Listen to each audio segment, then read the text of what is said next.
that was my first question, whether or not you agree with the Fifth Amendment and are prepared to defend it. It is your job to investigate crimes.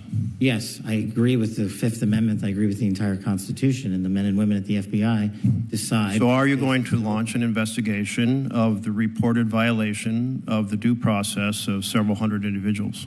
Again, Senator, it's not for me to call the balls and strikes on it. The men and women at the FBI who are trained to open investigations will make those calls.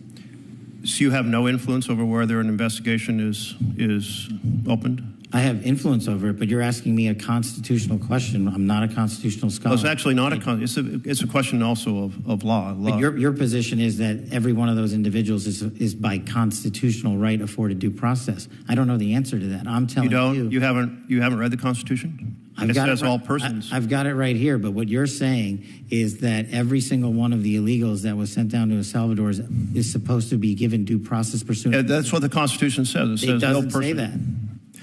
It does say no person. Yeah, I'll encourage you to read it because it's also been affirmed by the Supreme Court repeatedly on the case of Miranda versus Arizona, held the right of all individuals, regardless of citizenship status, the Supreme Court in Reno versus Flores. I mean, but it's the plain language of the Constitution.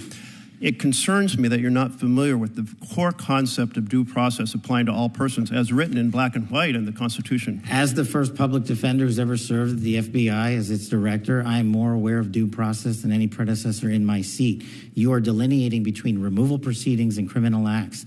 My job is to investigate criminal acts. That's what we do. You are aware that the Fifth Amendment refers to taking away liberty, and when people are arrested on the street, detained and sent out of the country, that their liberty has been taken away. Senator, that is a constitutional question that you are asking me to answer. It's not for me to answer. The question has already been answered by the Supreme Court that they're protected. Therefore, it's a violation of law, and it's your responsibility to open an investigation. And you're saying today you will not do so?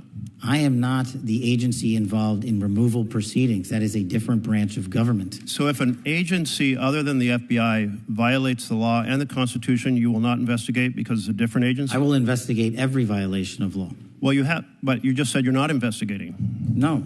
You and I are in disagreement on what is a violation of law.